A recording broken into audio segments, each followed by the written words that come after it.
nom est Jean-Philippe Gervais. Je suis économiste agricole principal chez Financement agricole Canada.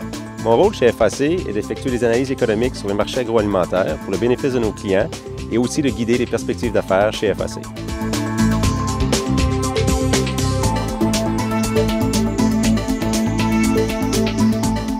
Nous savons tous que nous sommes dans une industrie très volatile. Les économistes le savent aussi, c'est pour ça qu'ils proposent plusieurs façons de mesurer l'inflation.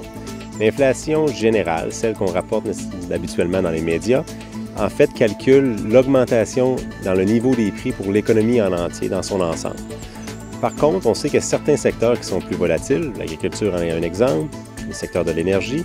Alors lorsqu'on exclut ces secteurs plus volatiles-là de la mesure de l'inflation dite générale, et on arrive avec une mesure d'inflation qui est appelée inflation de base.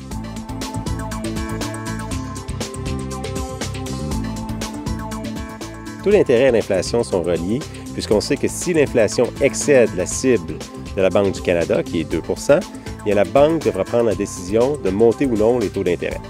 Et pour prendre cette décision-là, un des facteurs qu'elle regarde est l'inflation de base, parce que cette mesure d'inflation-là est un meilleur outil pour prédire l'inflation future dans l'économie. Et lorsqu'on parle de politique monétaire, c'est toujours à propos de ce qui arrivera dans le futur et non pas ce qui se présente maintenant en termes des marchés de l'activité économique.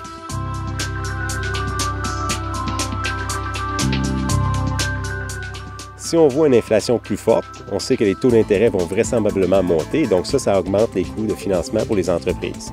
On sait aussi qu'en agriculture, la structure des coûts des entreprises agricoles augmente plus vite que les revenus.